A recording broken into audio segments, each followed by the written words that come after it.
Okay, everybody. Welcome to the 2025 Hanamatsuri service in honor of Shakyamuni Buddha's birthday, presented by the Los Angeles Buddhist Temple Federation, LABTF. My name is John DiGilio, and I am honored to serve as the chairperson for today's service.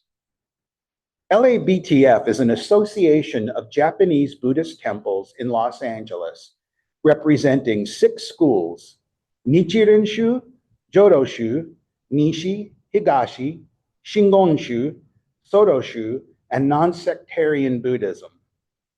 Transcending our different paths, we gather each year to commemorate Hanamatsuri, celebrating Shakyamuni Buddha's birth every April. Our first joint ceremony was held in 1925, and in 2025, this year, we proudly mark the 100th anniversary of this tradition. As the president of LABTF expressed in his special message for today's program, what a milestone. Following this introduction, the LABTF ministers will proceed to the Naijin to begin the ritual, which includes the scattering of petals in sanghe and the offering of sweet tea to the statue of the baby Buddha. During sutra chanting, representatives from each temple are welcome to offer tea before the shrine on the stage. Please be aware that this service is being live streamed and recorded via Zoom, so kindly set your cell phones to silent mode during the service. After the ritual, we will have a special presentation by USC historian Professor Lon Kurashige, who will speak on the history of Hanamatsuri in Los Angeles. We will begin in just a moment with the ringing of the kansho, and then the minister's procession. Thank you.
hinting that. Not too many people. I mean, there's people, but not, the Hondo's not full. They haven't started yet. They're just, the minister is just coming.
Having trouble with the audio.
Difficult as if to hear type into it for how we're living it. Difficult as if to hear the Buddha Dharma. We hear it. We do not deliver receive awakening. What life? Let us firmly take refuge. I take refuge in the Buddha. I take refuge in the Buddha. Together as one begin, practice of mind, holding in our heart. I take refuge in Dharma. Together as one. Wisdom. I take refuge in Sangha. We together as one. I did the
spirit.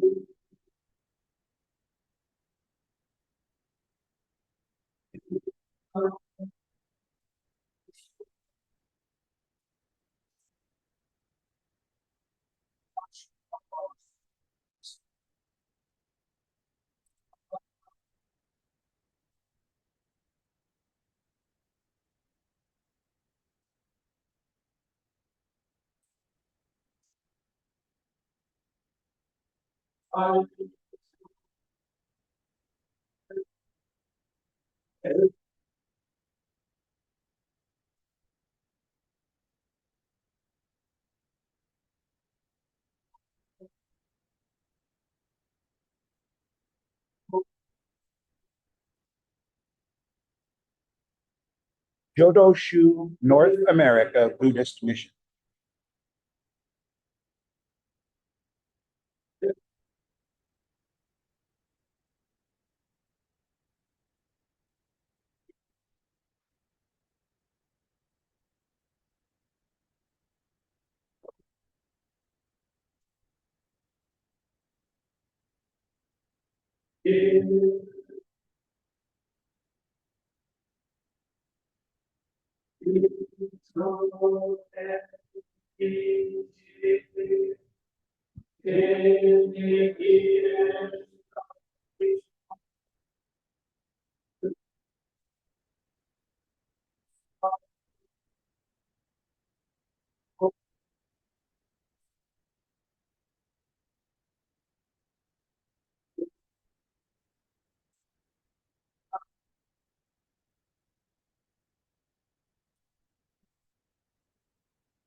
Koyasan Buddhist Temple.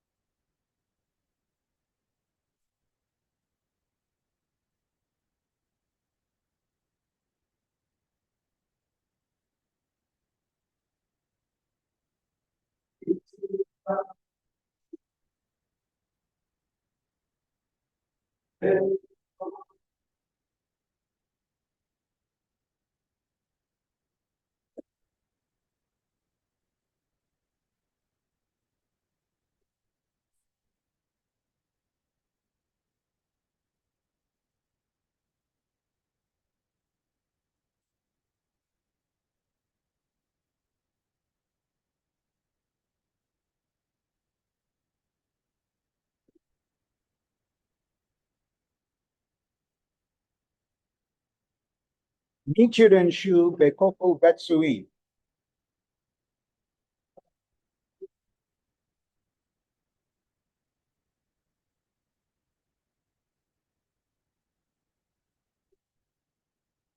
Long Beach Buddhist Temple.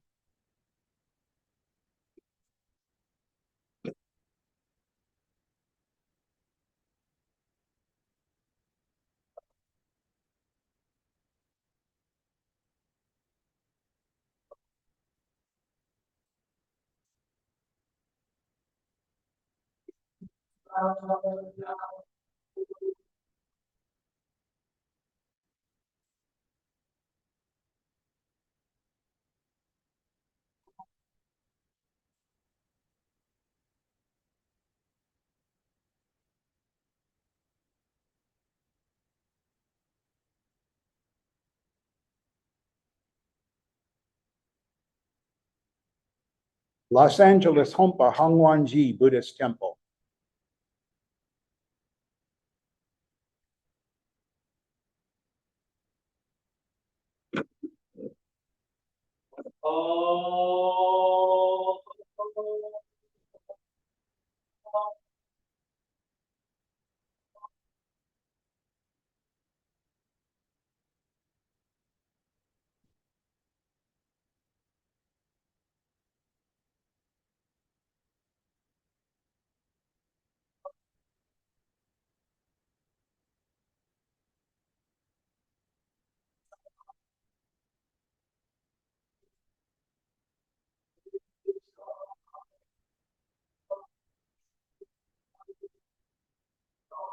Senshin Buddhist Temple.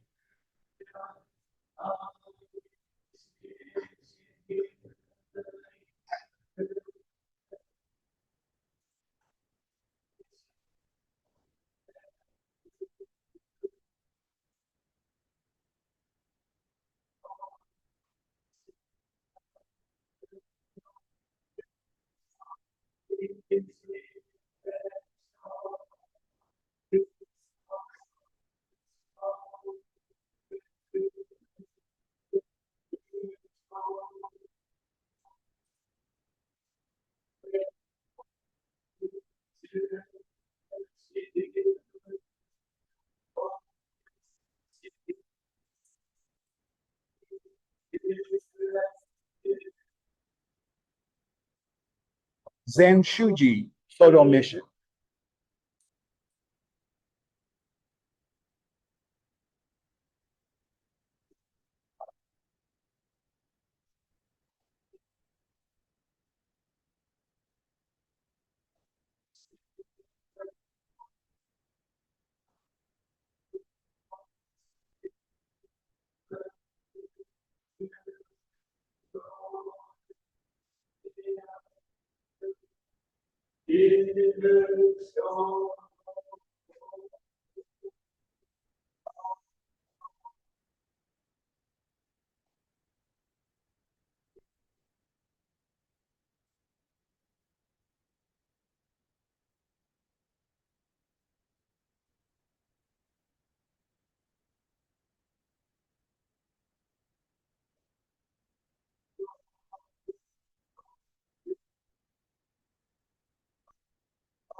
And now, Rimban William Briones, president of LABTF, will share his message on behalf of the association.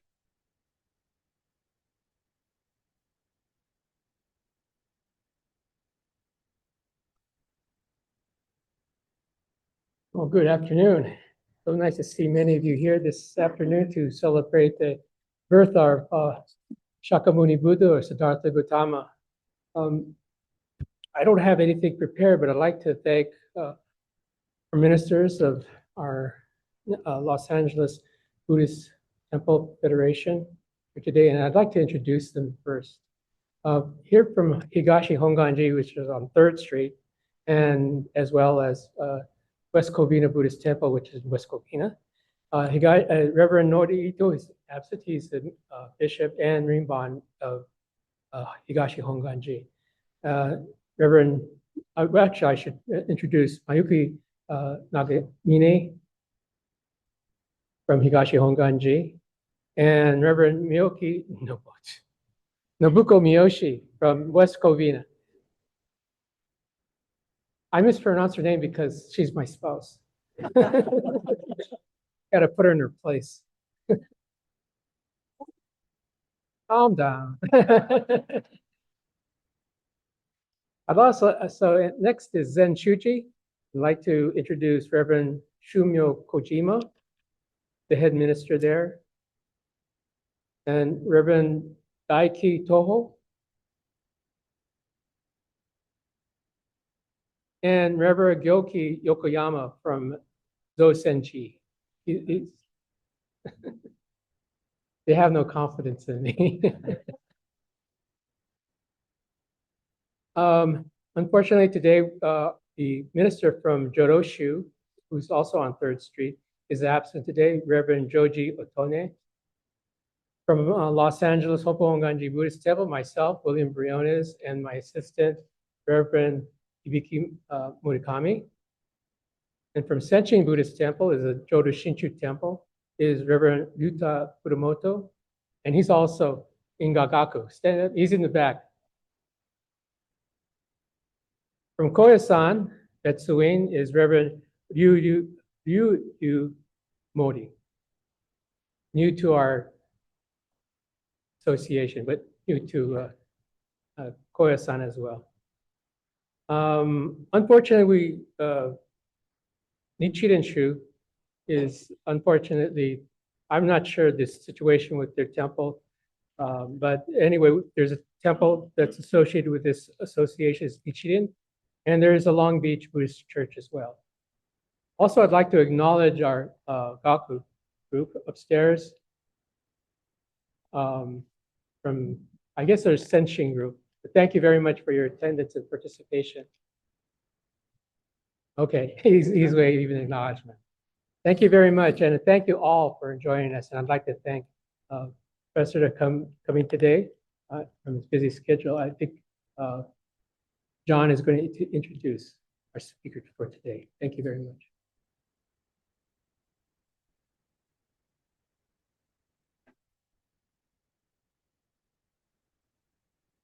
Thank you, Rimban Briones. It is now my great honor to introduce our special guest speaker for today. Professor Kurashige is a historian at the University of Southern California, specializing in Asian American history, immigration, and Trans-Pacific studies. He has published extensively on Japanese American identity and historical narratives, including Two Faces of Exclusion and Japanese American Celebration and Conflict. A longtime member of the Buddhist community, he grew up at the Venice Hongwanji Temple and now serves on the board of Zenshuji Soto Mission.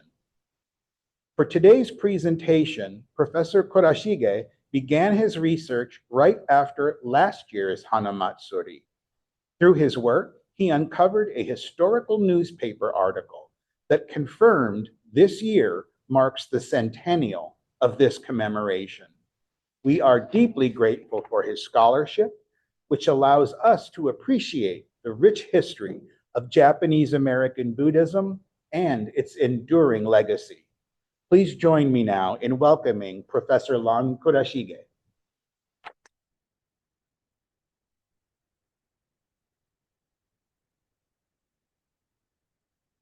So thank you. Thank you, John. I have a slideshow that I want to show as part of this. So this is like my students. Everyone sits in the back. But unfortunately, this time the screens are a bit small. I don't know if you can see the photos. I have a lot of photos and I have some text I'm going to show. And so if you want to come to the front, there's lots of seats available. You can see the screen a lot better. So please, I'm going to give you a few minutes to come on up. Yeah, just like my students, nobody comes. It's okay, the priest won't bite up here. Okay, I want to thank John for that generous introduction and the LABTF for inviting me to speak today about the history of this Hanamatsuri service, this gathering, its 100-year history, to thank Briones sensei for, as the president of the LABTF this year, and certainly as the head minister here at Nishi Hongwanji. Thank my partner, Nikki, my Sangha at Zen Shuji, and then my family Sangha that I grew up in and I had my kids grow up in at Venice Hongwanji Buddhist Temple, and Reverend George is here in many ways, reminding me about how most of my life I was in the audience at Hanamatsuri, listening to Reverend George Matsubayashi and many other speakers. So talk about Buddhism, about the birth of the Buddha. And so in some ways, when Reverend Murakami, who I haven't thanked yet, but he's really the most responsible for me to be here, Hibiki Murakami, for inviting me for this talk. And as John said, it was about a year ago, after the Hanamatsuri, the Butsuren Hanamatsuri at Koyasan last year, that he invited me for this year's talk. And at first, I hesitated because I've been a scholar for 30 years, and I've written at least 6, 7 books or something, mainly having to do with Asian Americans and Japanese Americans in particular. But I've never written on Buddhism. I've just been a Buddhist all my life. And so I hesitated a bit because usually at these talks, it's priests talking about religion, about faith, about some aspect of Buddhism, or it's a scholar, like last year it was a scholar from Loyola Marymount, or in the years past, I'm sure my colleague Duncan Williams, is it not working? Scholar at my university, who is steeped in deep study of Buddhism and Buddhist history. I am none of that. I am none of that. As John mentioned, I'm a scholar of US history. And I write about politics. I write about racial politics and immigration politics in particular, affecting Asian Americans. So Buddhism has never been a preoccupation of my scholarship, just my personal life. So I hesitated a bit. And then through many conversations with Murakami sensei, I thought about, we came up with the idea of, well, let's research the history of this festival, or this service, this gathering. I say festival because it becomes much bigger than what we see today, than just a service. And we'll go into that history. It becomes really much more like a festival in its earlier iterations. Okay, so then I felt more comfortable researching this. And then I found out through Murakami sensei, we were able to look through the full run of the Rafashimpo. I'm sure all of you know about the Rafashimpo. It's the local Japanese-American newspaper. There's been others, but it's really been the principal newspaper since 1903. And through the magic of digital archives, we now have access to the full run, bilingual in Japanese and English, since 1903 of all of those articles ever published in the Rafashimpo. So Murakami sensei and I would sit in his office over there, and we were searching in Japanese and in English about the history of Hanamatsuri. And this is the basis of this talk. I've looked at some other things, and I've connected it to my broader knowledge of Asian American history and US history. But it's really, the spine is the Rafashimpo. So as you may know, historians are only as good as our sources. So to the extent I could uncover this 100-year history, it's just through the Rafushimpo, and Rafushimpo is limited.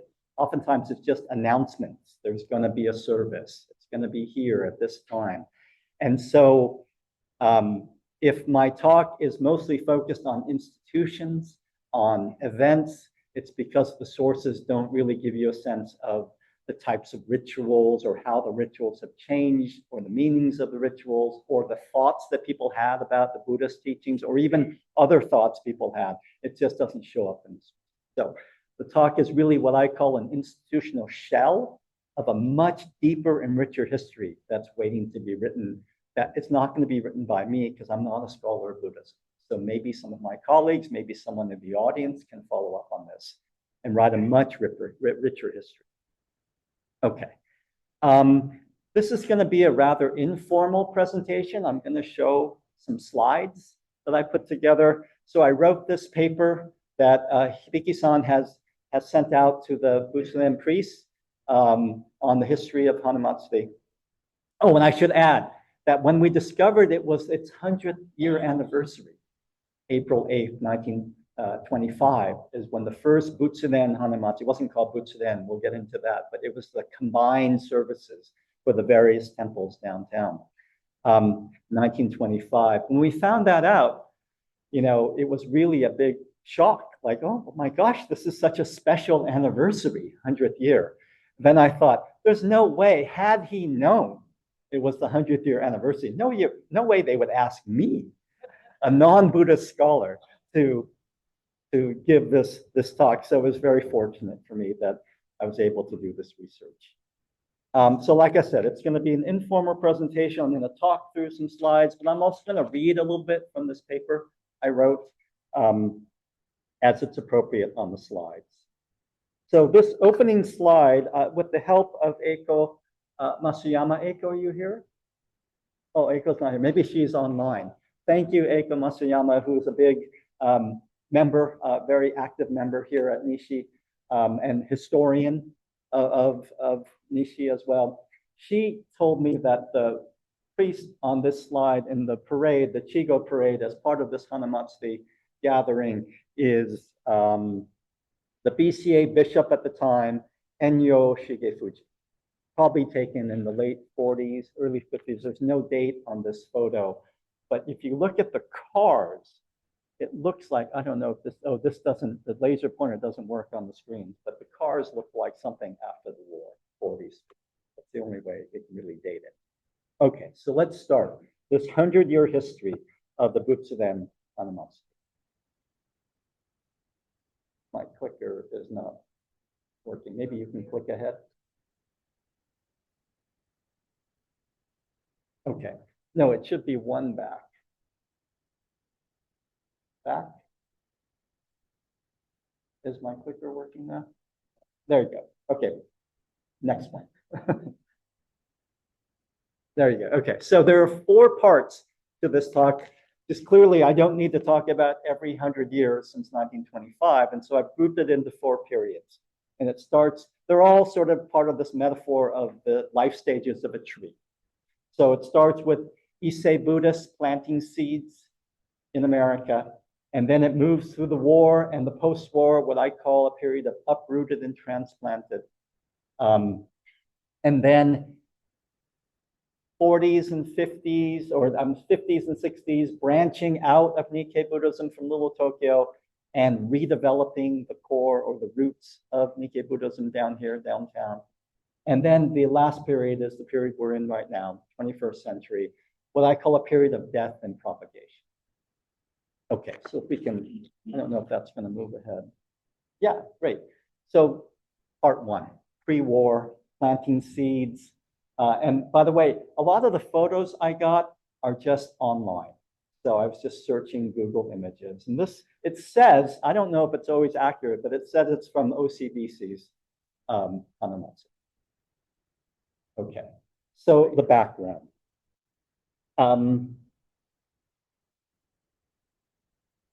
I want to start with the notion of racial segregation, because when the Issei, the Japanese immigrants, first started coming to Hawaii and the US in the late 19th century, early 20th century, they came to a country that was racially segregated, in which whites could do certain things and non-whites could not do certain things. I think many of you have a sense of this history. Well, Asian immigrants, first the Chinese and then the Japanese, fell into this trap and were very much handicapped because they were not white.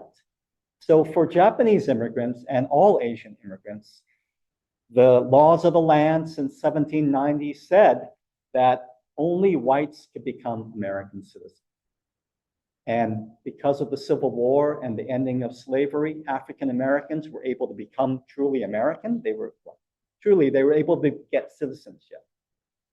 Still problems in terms of whether that citizenship was respected, but they were citizens by law. Asians, unfortunately, never were able to get that beyond that racial restriction, that racial ban. And so it wasn't until 1952 that Asian immigrants like the Issei, the Japanese immigrants, could become American citizens. And because they weren't allowed to become citizens, they were subjected to all sorts of forms of racial discrimination. So many people think that immigrants, whether past or present, face the same challenges of adapting to a new land. There is truth to this claim, but what was different before World War II was that Asian immigrants, as I said, were banned from US citizenship, and this restriction underpinned anti-Japanese segregation in housing, property ownership, employment, marriage, and even admission to public swimming pools. The structure of pre-war society was very different from today. So the question is how did the Issei respond? How were they able to plant roots of Nikkei Buddhism within this racially segregated society? Their major response is they sought refuge in ethnic-based business districts, aka Little Tokyo, occupational associations, wholesale and retail markets, hospitals, language schools, cultural organizations, Buddhist temples, Christian churches, and all sorts of other associations. These ethnic institutions, while registered with the proper American authorities, they were oftentimes incorporated, were monitored by the Japanese consulate and often anchored to headquarters in Japan, as were many Buddhist sects. Such homeland ties were not simply a knee-jerk immigrant response. They were necessary given the handicaps that Issei faced in becoming American. Okay, so in this context, they band together, they circle the wagons to protect themselves from the hostility and the discrimination they faced in America. Now, John mentioned a book I wrote called Two Faces of Exclusion. And what it is the history of anti-Asian racism in policy, in politics, oftentimes congressional politics, laws passed by US Congress, preventing the Chinese from immigrating, so Chinese exclusion, certainly preventing Asians from becoming American citizens, preventing the Japanese from immigrating. So it's this long history ever since, even before Chinese exclusion, which was 1882. And oftentimes that history is written as a history of victimization, which it certainly was. It certainly was, given the racial segregation, given the ban on Asian citizenship, et cetera, and all of the vigilante hostility and violence that went along with it. So that's all true. But what I found in my research, and the reason I wrote that book, Two Faces of Exclusion, is that there were two faces of exclusion. There was the face of racism, but there was also the face of white people who stood up against discrimination for all sorts of reasons, oftentimes self-serving, so not humanitarian necessarily. But there was a strong resistance to the racism, which I call egalitarianism. And it goes all the way up to presidents, foreign ministers, congressmen, they were all men at that time, leading intellectuals, leading religious figures, from business leaders, etc. All walks of society opposed to discrimination. And so the next slide, I talk about Hakujin hopes. Hakujin, as you know, is white people in Japanese. And the hopes were from the Nikkei Buddhists that white people will help fight against, or at least soften the discrimination that they face. So while Japanese immigrants circled the wagons for protection against outside threats, they also relied on America's equal opportunity ethos to challenge discrimination. Even Issei Buddhists received support from a small but influential minority of white Americans. In 1917, and this is what Hibiki-san and I found out, over 600 people, remember 1917, this is before the Butsuren Hanamatsuri began. Over 600 people attended what may have been Los Angeles' first Hanamatsuri service organized for white people, for Hakujin. Guests included the Japanese and British Council Generals and the American Red Cross official who received a basket of flowers from an Issei women's group in appreciation for her hard work on the behalf of the Japanese American community. The Hakujin directed Hanamatsuri became an annual event, and in 1922 required a larger audience outside of Little Tokyo. That year, the guest speakers were two white priests from the Hompa Hongwanji mission of Hawaii, Reverends M.T. Kirby and likely Reverend Ernest Hunt. Hibiki-san interpreted the Japanese katakana as Haas, but I'm assuming that's probably Hunt. In the 30s, the speaker was a guy named, what's his name here? Manly P. Hall, who wrote this book at the time, which was kind of a big spiritual book about all religions and so forth. You know Manly P. Hall? Interesting, yes. And it says here, this is from the Rafa Shinpo, Reverend T. Ueshima of Zen Nenji. I'm thinking that's Zen Shuji. I don't know of a Zen Nenji as part of the Butsuren. Does Ueshima sensei ring a bell?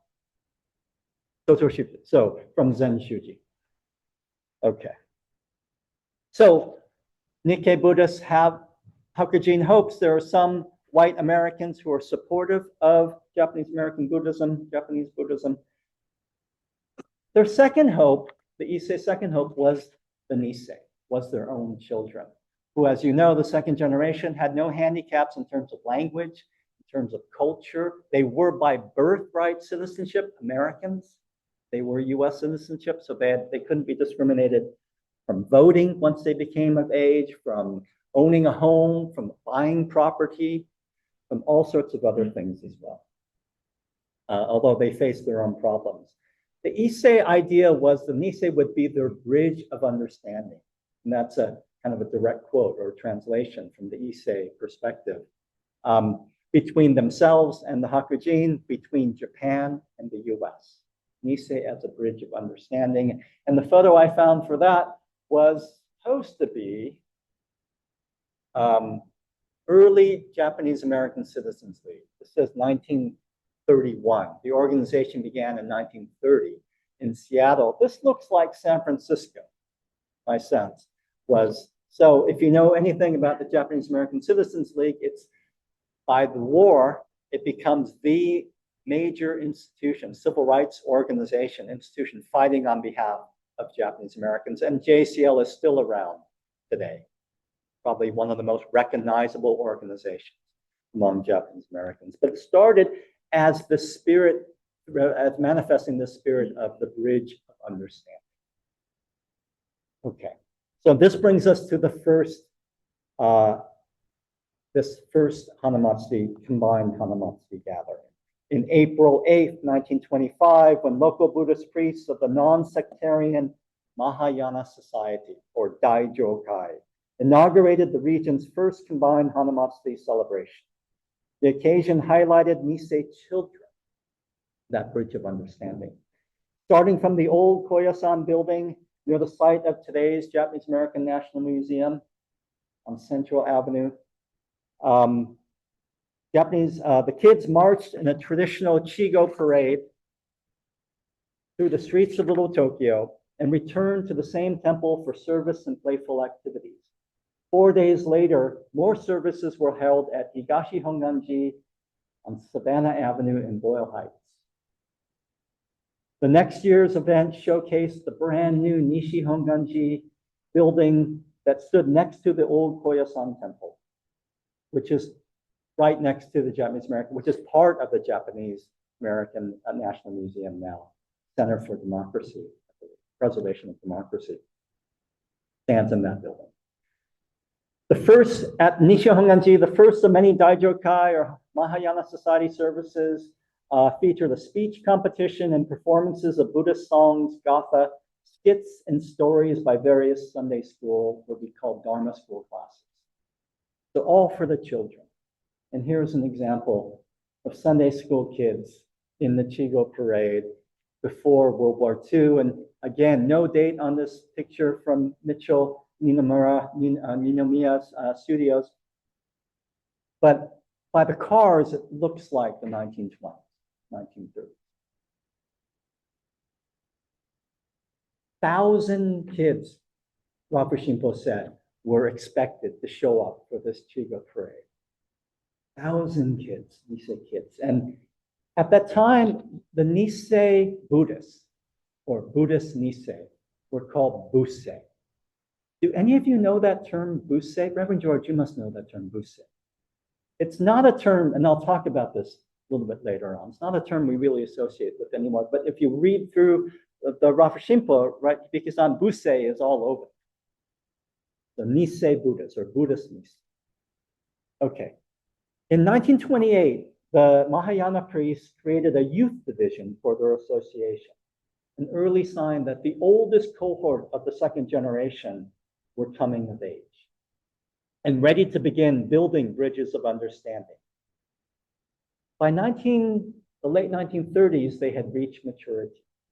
And in 1937, the Nisei took over, the Busei took over this gathering and led what was called Hanamatsuri Week, and which featured films, lectures, services, and a big dance party with live orchestra held at a popular Hollywood ballroom. This is the second generation American born. They're more interested, or just as interested, in the social aspects of Hanamatsuri. And Hanamatsuri Week, my first book was a history of Nisei Week, which still goes on today, which maybe you know about. That began in 1934 for the same purposes of Nisei Bridge of Understanding.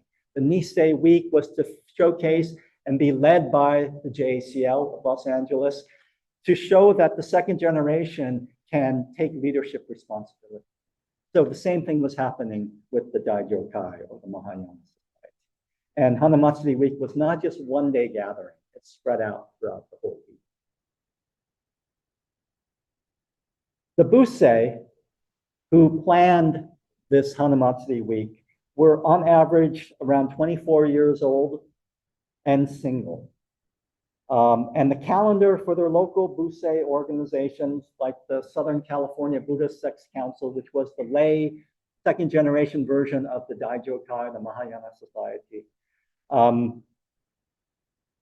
consisted of far more than Hanamatsuri festivities. There were also conferences for the California-wide Young Buddhist League and the National Young Buddhist Association, and more locally, Busei planned tri-annual general meetings of the regional organization, an oratorical contest, as well as dances, beach parties, and a Halloween party. If you look at this, I found they listed the names in the Rafa Shinpo of the founding members of this organization, the non-sectarian Southern California Buddhist Sex Council. And they listed the temple origins, or their temples that they belong. So there's Higashi, Koyasan, Nichiren, Nishi, and two of them, they didn't list their affiliations. I'm thinking that's Zenchuji, because Zenchuji was involved from the very beginning in this Mahayana society. I don't know if any of you know the names, but Eiko Masayama, if you're there, she knows her father was up there. Where is Masayama? Right there, Eizo Masayama, who's probably a well-known figure around here. Okay, but all was not just dances and beach parties for the Busei.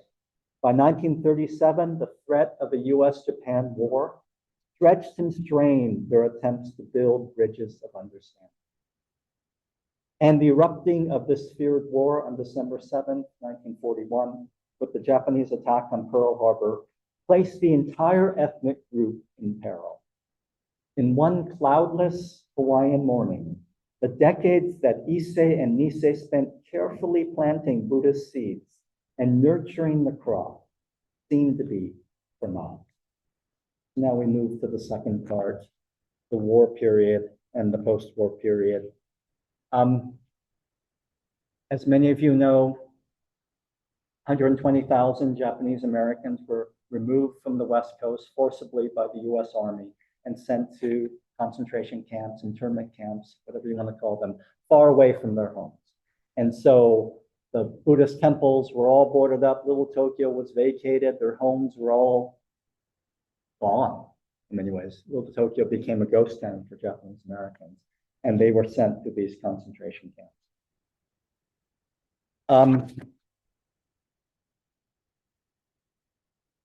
I was speaking with Reverend Mas Kodani from Senshin, and I was looking at the Gagaku people over here just a few months ago, right, Hiki-san?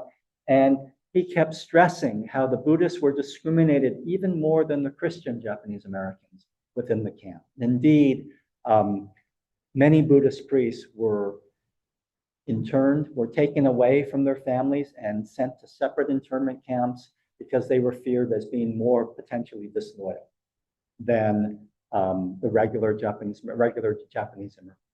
My grandfather was taken from the Kinnara Butsuren and sent to a different camp from his family. So there was sort of added discrimination for Buddhists during the war.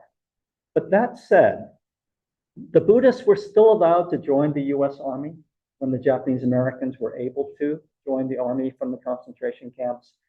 So the 442, for example, had many Buddhists. We'll talk about that in a second. And the Buddhists were allowed to take a barrack within each camp and have services and create a makeshift temple, just like the Christians were. So there was, of course, discrimination against Buddhists because they faced even added hostility in a Christian land.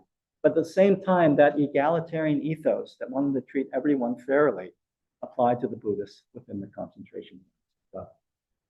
And you can imagine Camp Buddhism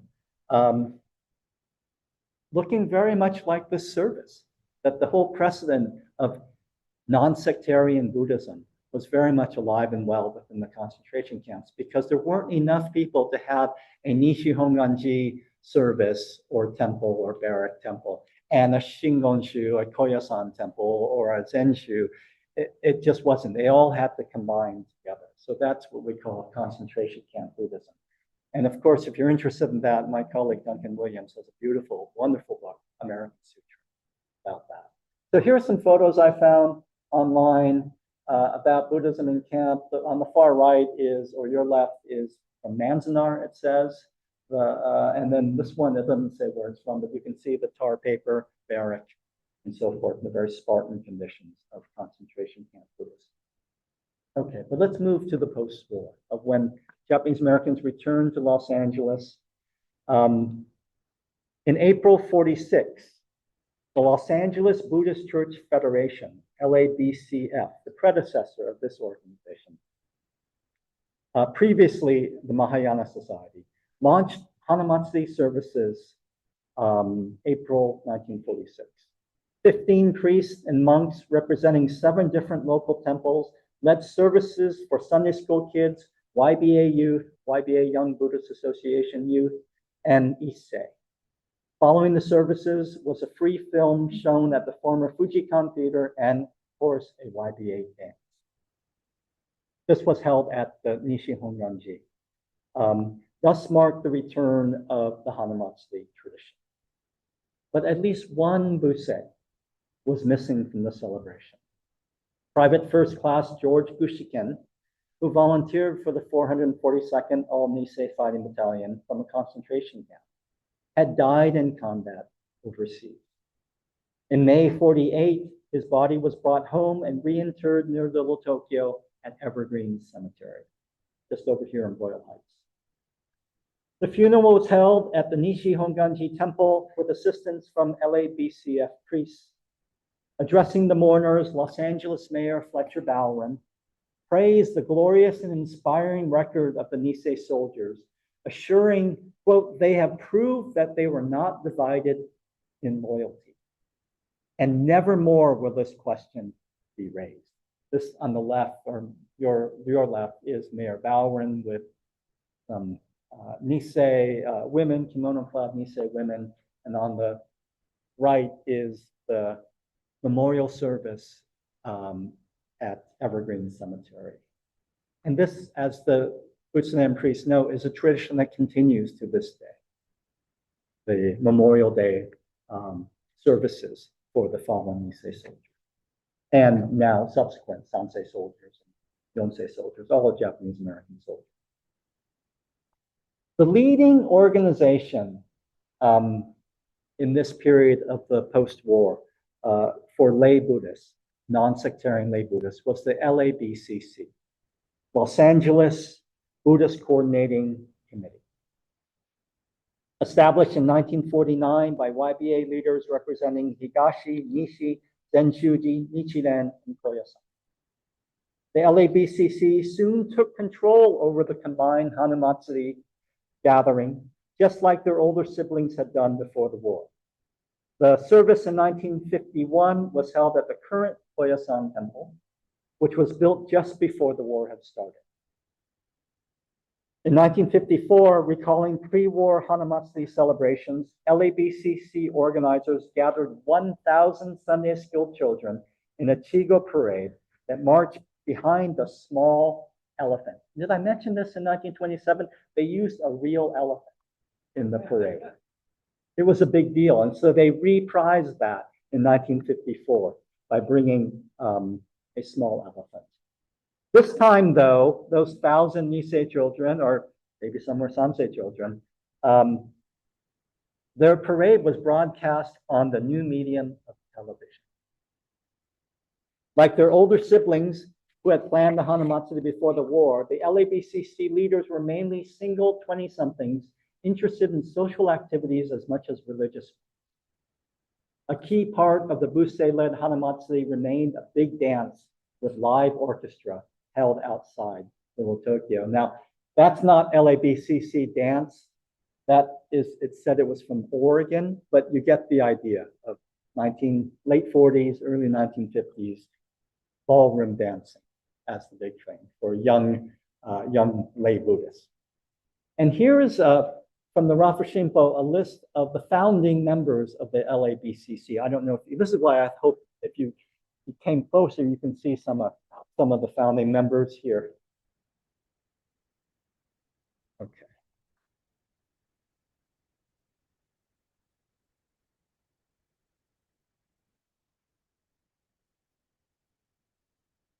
Part 3, branching out and redeveloping roots. What is really curious about the LABCC, and there was another organization, the Southern District Young Buddhist League, which was a conglomeration of Jodo Shinshu, Nishi Hongwanji YBAs, who also were sponsoring this Hanamatsuri gathering. And I didn't have time to mention it, but I'll just mention it very briefly. In 1964, they had this gathering at the Greek Theater over in Los Feliz in the Griffith Park.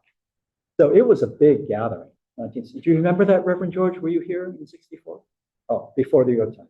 That long ago. Okay.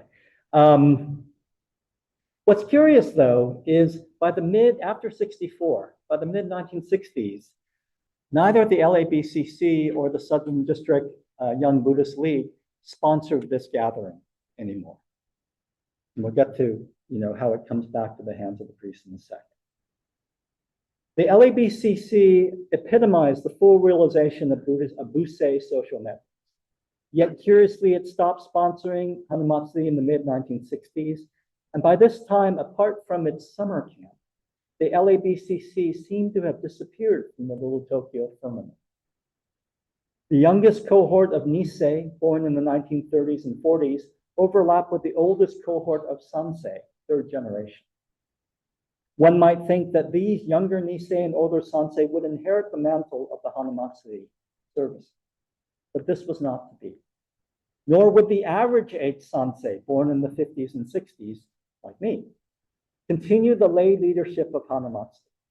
When LABCC and SDYBL stopped sponsoring Hanamatsuri, the era of robust Busei social organizing had passed. And with it even went the name Busei.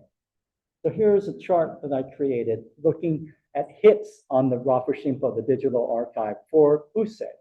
I put in Busei and I said, it gave me a chart, a line chart of how often it appeared in the Rafu Shinpo. So you see, before the war, there was a lot of hits, 1,400 hits in one period. And then it starts declining. Now, the decline during the war is a bit misleading because the Rafu Shinpo wasn't published from 42 to 46, 45, 42, 43, 44, for 3 years. And so that could explain a lot of the decline. But after the war, there's still moderate amounts of hits, but then it sharply declines. So even when only a few of you raised your hand you knew what Busei meant, there's a reason for this, because it really hasn't been used anymore, especially not even in the local Japanese American newspaper. And of course, you wouldn't hear it in the LA Times. So it's curious. I don't know the reason for this, of why, if there's a linguist in the house or somebody wants to do this kind of research about why this term, Busei, just drops off.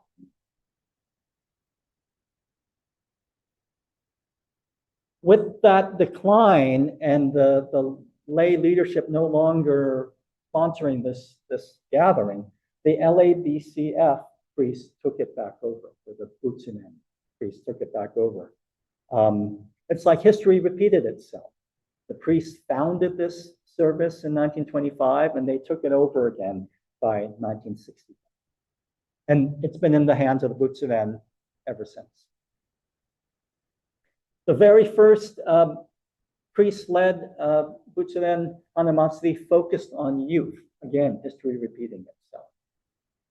And so in '64, they had scholarships for members of LABCF temples. You remember some of them? Maybe you received one of these scholarships. There was all sorts of other activities for youth.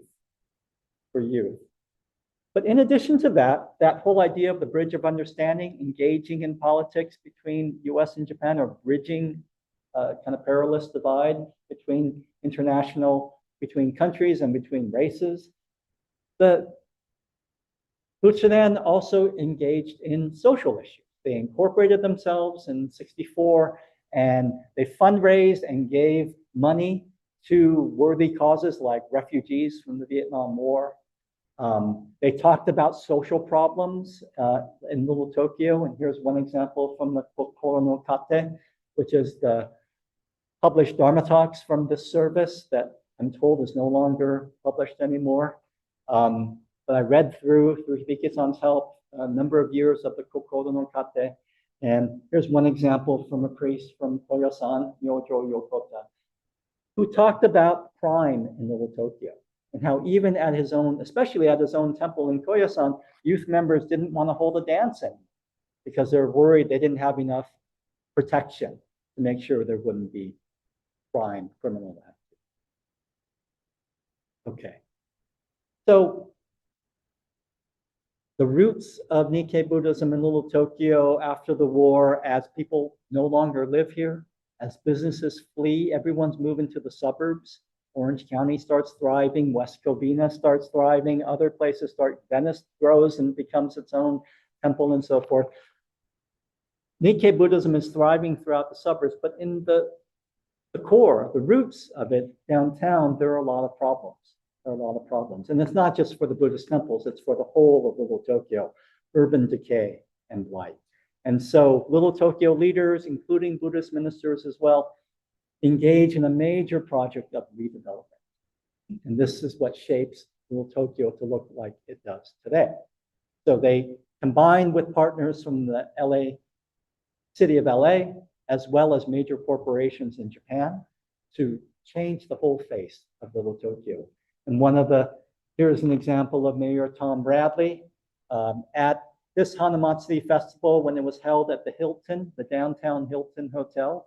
700 people showed up, major figures and so forth. They had Broadway review type of shows from Little Tokyo dance studios and so forth. It was a big event. And Mayor Tom Bradley spoke and praised Buddhist leaders. He was, of course, as the first African-American mayor in Los Angeles, very much, welcoming of multiculturalism, of Japanese Americans in particular. But he was also a big booster of Little Tokyo redevelopment. And this was one sort of aspect of his showing up there. Of course, in many ways, when we think about Little Tokyo and redevelopment, we think about JACCC. That was built by 1983. That had two purposes. One, it was a long-standing community dream. Even before the war, they wanted to have a major community center. And then, it took until 1983 to fulfill that dream, although at that time they wanted basketball courts to be there.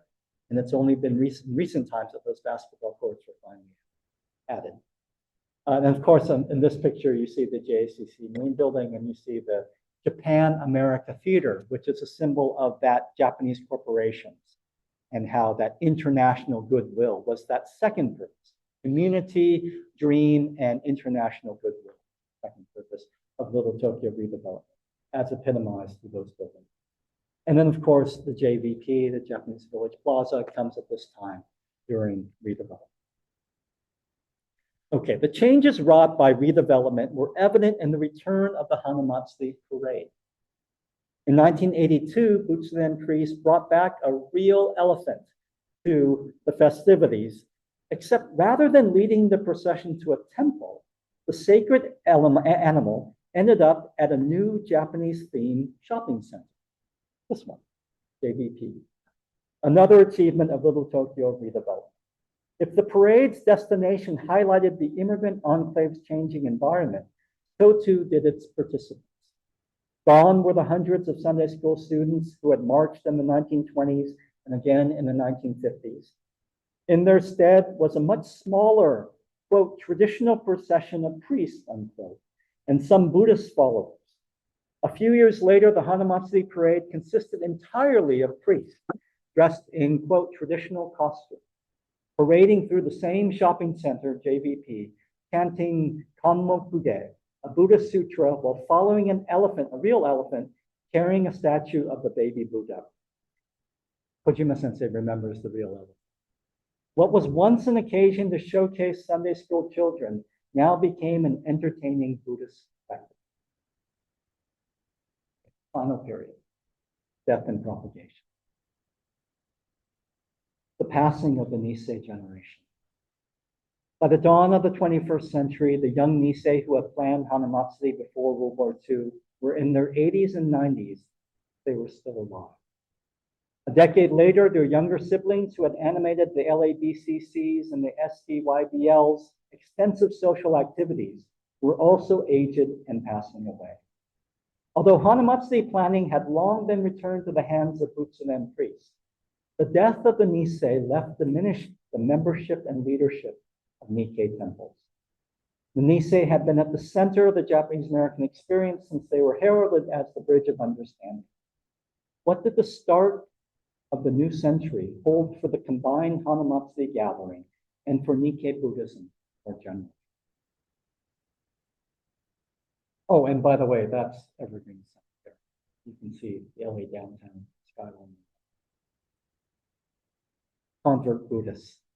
The diminished number of events and size of audiences at the Butsuren Hanamatsuri represents the most obvious recent change in the festivities. No longer can 1,000 Sunday school kids be counted on to march in a parade. That said, to dwell on the relatively small size and scale of the activity is to miss a crucial new dimension in its history, the expansion of Nikkei Buddhism beyond its traditional boundaries. One simply has to glance at the table of contents of the Butsuren's Kokoro no Kate to appreciate this change. In the first decade of its publication, 1981 and 1991, 100% of the 42 Dharma talks were written by either a Japanese or Nikkei male. Yet in the second decade and beyond, 1992 to 2006, the number decreased to 86%. This slight but significant change represented the inclusion of Dharma talks from one Nikkei woman and 3 non-Nikkei men. And here's a list of the authors of Dharma talks in the Kokoro no Kate. And if you were closer, you can see probably your own names up here. Briones sensei is up here, Kojima sensei is here. So that is one small example of the rise of convert Buddhists, at least in terms of the priests. I'm told by talking with Hibiki sensei and what I see at Zenchuji as well, there's also a corresponding increase of convert Buddhists in the laity as well, in the Sangha, throughout probably all Nikkei temples. And we can talk about why. I don't really have the time to go there, and I haven't really researched this, but certainly the obvious signs are the rise of interracial marriage for Nikkei, and just the global increasing popularity of Buddhism in the US, in Europe, all around the world. And you see this particularly in the Soto Zen faith, where the Zen centers, there are many Zen centers, hundreds around Europe and America, Latin America as well, in which almost all of the members and the priests as well are convert Buddhists, are not born into the Buddhist tradition. So the rise of convert Buddhism, you can see particularly with Soto Zen. Okay. And finally, a new bridge of understanding. Now, I should say that in this last period in the 21st century, when I'm searching the Rafu Shinpo, there's just not a lot of hits for Hanamatsuri. And that, to me, is another example of the decline. They still hold this service every year, but the decline of popularity, the decline of interest, at least by Rafu Shinpo, is on the wane. And so the evidence for this 21st century is really thin, really thin. But what I did find in 2018 was Nobuko Miyamoto's, who's a well-known dancer and choreographer and activist, political activist among Japanese Americans and Asian Americans in general, participated in this gathering through her Fandango Obon, which, if you don't know the Fandango Obon, is a wonderful mix of both Mexican Fandango folk dance and Japanese Obon folk dance. And it's her attempt to bridge two racial minority communities that have lived next to each other in downtown in Boyle Heights, or literally in Boyle Heights next door to each other for generations. So bridging of understanding between minorities. Addressing, and I'm wrapping up now, addressing such problematical social divisions through Hanamatsuri offers one important takeaway from the 100-year history of this gathering. Be it the threat of war between nations or racial conflicts within one, Nikkei Buddhists have often used the Buddha's birthday as a chance to bring together different peoples. Whatever our political preferences and aspirations, we live in a world of human desires and thus human conflict. The issues have changed since the 1920s, as now Japanese immigrants are not barred from naturalization, and all Nikkei can share in the full benefits of US citizenship. But as the wartime internment revealed, the meaning of US citizenship is not the same for everyone, and denying civil liberties protections to even one small group holds dire implications for our democracy.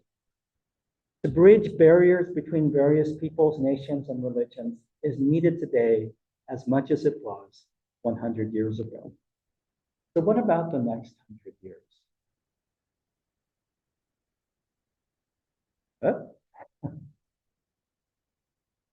There should be a slide that says the next 100 years. There you go.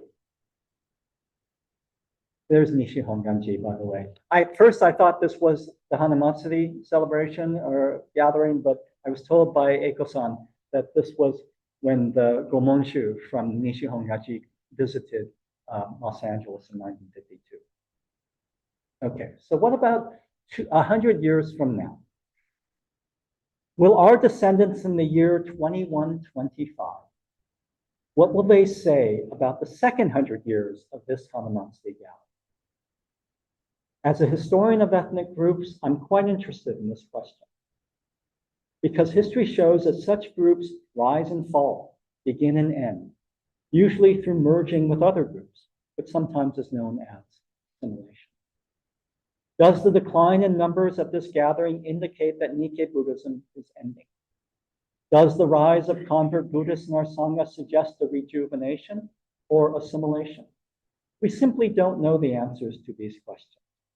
But I'm sure that 100 years from now, the 8th and 9th generation Nikkei possibly will. Thank you.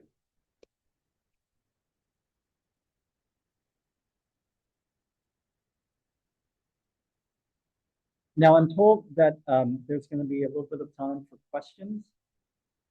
And so I can lead the questions, but I also have a question myself for you folks, if this will change.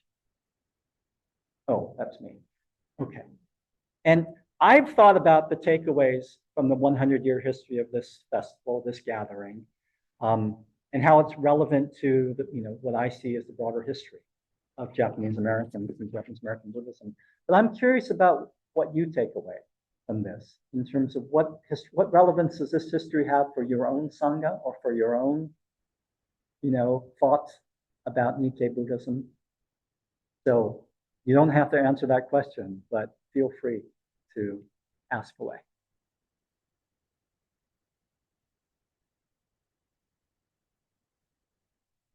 Yeah. Gyokei-san. Thank you so much for your presentation. Well, as you know, I work for Switzerland School, and I travel around in different parts of North America, especially these last few days after the pandemic. I see different type of communities, whether it's Asian, whether it's a Cambodian, or it's a Thai, Vietnamese. And I also see, particularly my son lives up in the northeast part of North American continent. So I'm aware of the Quebecers who try to preserve French language, and they've been failing, but they're also making an effort. Governments backing them up. Sometimes successful, but sometimes it's not. So I come back to Los Angeles to see this Buddhist, Japanese American Buddhist. You just realize what a precious community this is. So I feel it's also the same with indigenous Native American cultures, where they try to preserve this inheritance. So I wonder, as a historian, have they ever sort of compared and also made some patterns? I don't know how the community where we inherit tradition continue. Right. Different. Do you have any knowledge? Yeah, so I'm not a comparativist in that sense, although I read broadly, especially for my classes when I teach about U.S. history in general. You can compare African Americans or, in Nobuko's case, Mexican Americans or Latino Americans with the Japanese American experience. So yeah, that's always really important. And there's a lot of commonalities, certainly different traditions, different rituals, different symbols. But it's the same idea of trying to maintain, hold on to what you got, but also, as you were saying, reinvent or invent what you think was a tradition. And so this is really an interesting part of scholarship in the last 30 years or so, is the scholarship on the invention of tradition. Because we're always looking back to, like, in some ways, I'm inventing the tradition of this Hanamatsuri festival, the history of it, by looking back and trying to be as honest as I can about it. But it is still very much an invention. It's based on the limited sources I have. It's based on my own perspective and experience and so forth. So someone else equally trained, equally experienced could invent it, interpret it a whole different way. Yeah, so that's a great term, invention. Thank you, Gyokei-san. Yeah. So I've never heard of the interdenominational Hanamatsuri in any of the cities. What's Los Angeles? Yeah, that's a good question. And that's a question too. I don't know if that's true. Maybe there are other cities I mean, I haven't heard either, but I'm not a scholar of Nikkei Buddhism in that way. So I want to keep that question open. You might be right, but I want to keep that question open.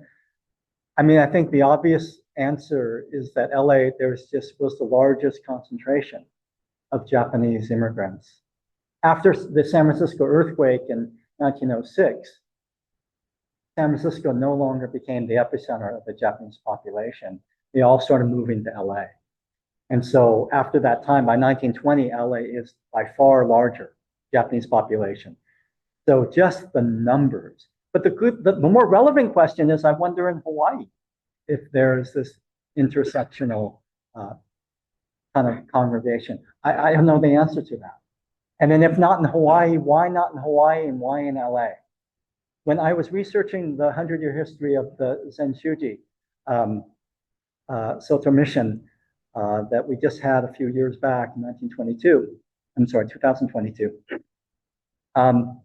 when the priest first came to found that mission, he was supported by the Nishi Hongwanji priests. There was a big celebration for him. And when the priest would return to Japan, there'd be a big party and celebrate, regardless of denomination, regardless of sect. And so this tradition had been there from early on, seems like. And maybe the Mahayana society, the Daijokai, didn't just start the Hanamatsuri society, the Hanamatsuri tradition in 25, but had been in existence long before that. We couldn't really pinpoint the exact origins of the Hanamatsuri or the Mahayana society, Daijokai, but that would be an interesting project there too. Yes, I'm sorry, I have questions for your question. Yes.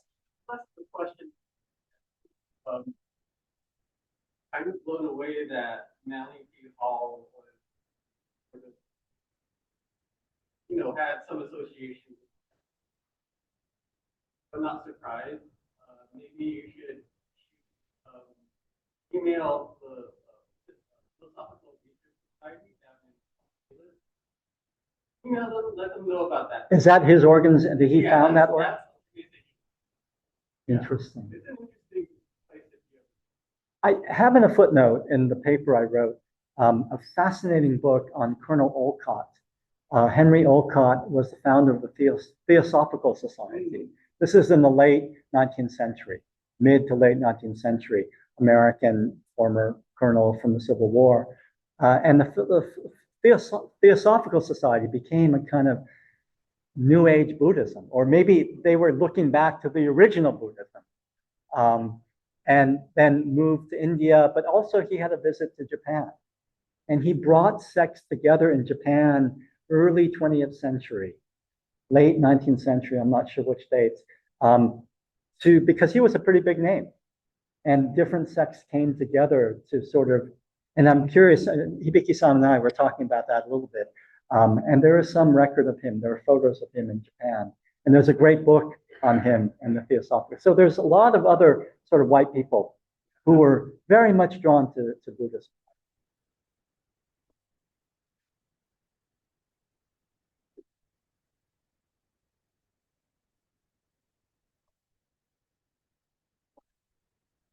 Yeah, yeah. Great. I didn't know about Manly P. Hall. I just kind of Wikipedia'd him quickly.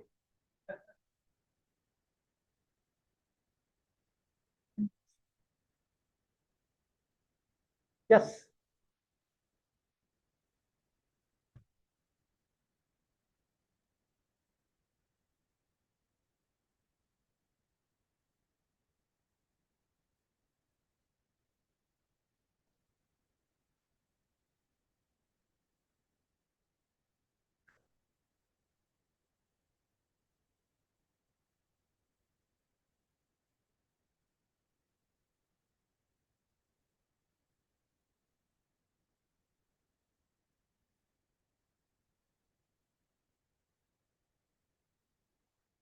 Oh, wow.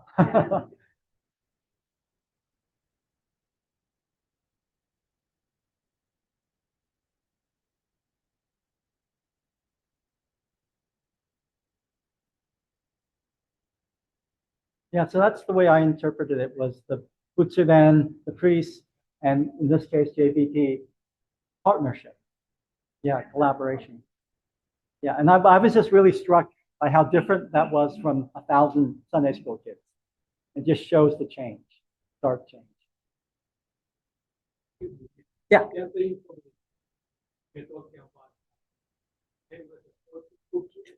Fortune cookies, yeah.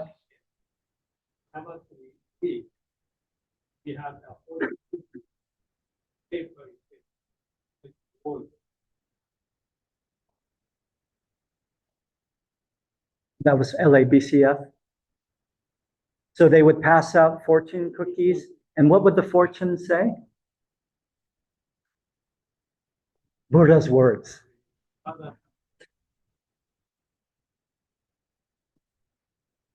That would be great. If there was a museum exhibit, you would want those fortunes.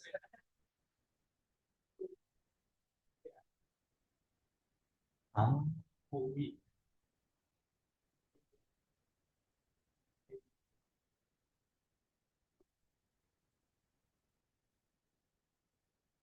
And when was that, Reverend George? Oh, early on. So there's maybe one indication of why Hawaii is different, is the state is actively supporting Buddhism, because of so many Japanese American voters and politicians and so forth. It's a very different political context in California.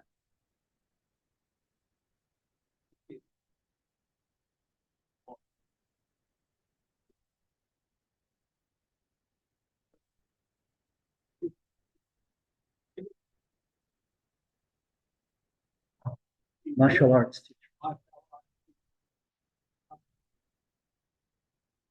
And many of the Buddhist priests were also language teachers. So these were the categories that were interned after Pearl Harbor.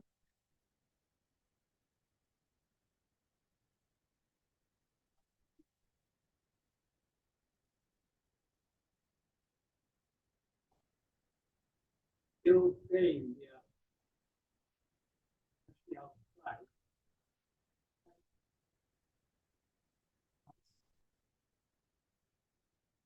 Ah, they went to Camp McCoy.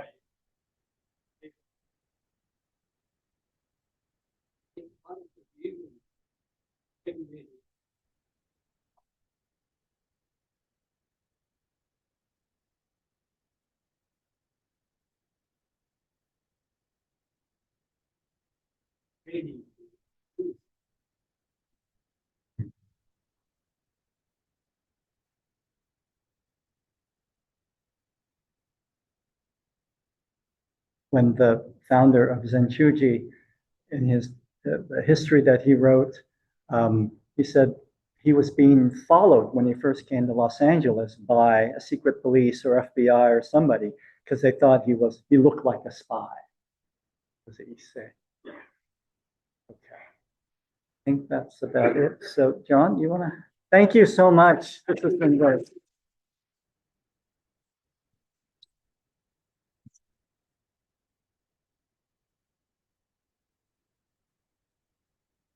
Thank you so much, Professor Kurashige. That is fantastic. And thank you all for joining us today. Before we conclude, I would like to acknowledge our talented Gagaku musicians. Kinnara Gagaku was formed in 1969 at Senshin Buddhist Temple under the leadership of UCLA professor Suenobu Togi. Gagaku, a form of Japanese classical music, has a history spanning over 1,000 years. The Kinnara Gagaku ensemble performs not only for Buddhist services, but has also been invited to play at esteemed venues such as the Walt Disney Concert Hall. Thank you all for your wonderful music today.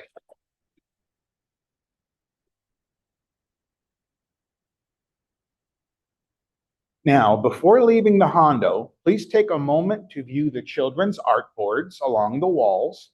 These beautiful depictions of the theme Flowers for the Buddha were created by students from Lumbini Garden at Higashi, Nishi Daycare Center here at Nishi, and the Terakoya program at Zenshuji. Parents, you are welcome to take your child's artwork home after the service. Visitors, you are welcome to offer sweet tea to the Hanamito after this announcement. And when you leave the temple today, please be sure to take your car from the parking lot as the gates will be locked after service. So please be sure to take it with you. Lastly, we deeply appreciate your generous donations, which support the LABTF activities, such as the LABCC Summer Camp, the Joint Service at Manzanar, Memorial Day Hakamairi, contributions to Rafu Shimpo, and of course, this Hanamatsuri celebration. Thank you for joining us today. Please drive safely on your way home or to your next destination. Thank you very much.